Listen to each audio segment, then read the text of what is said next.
I love taking a road trip. There's nothing better than driving through Western Australia. You know, it's a huge state, 2.6 million square kilometres, with some fantastic roads and so much to see and do.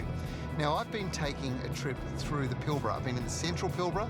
I'm heading from the inland out to the coast, to a town that too many of us miss because it's not on the main road, yet it's a very significant town historically, from a beauty point of view, and it's one of the major economic drivers here in West Australia. In fact, it drives the whole Australian economy.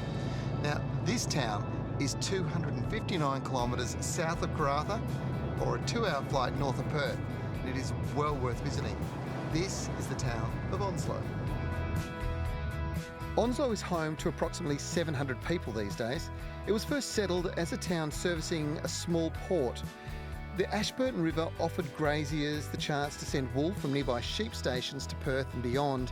The original town was subject to flooding though, and not ideally located, so it was moved to the current town site, leaving a ghost town in its wake. The town has a brilliant museum with relics of the past and a timeline of history here. Some I knew a little about, and some, well, did you know that this is the most southern town that was actually attacked by the Japanese in World War II? A sole Japanese plane flew over and bombed the airstrip.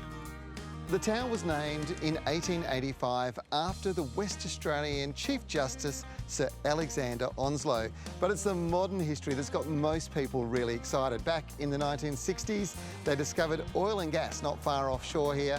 And in 2004, they discovered the Wheatstone project. Now, that was the beginning of one of the world's biggest oil and gas projects, which in 2017 came online, shipping the first LNG out of the area.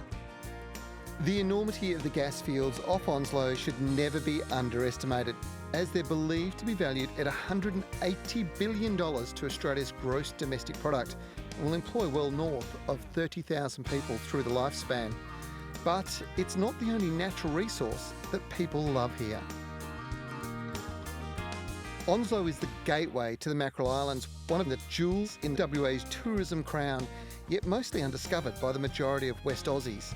This group of islands has accommodation and activities that offer a simply sublime, truly authentic West Australian holiday experience. The kind of holiday I had as a kid. This is one of the few places in WA where the sun rises and sets over the ocean. And it's the gateway to the magnificent Mackerel Islands. Does it get better than this? I think it'd be hard.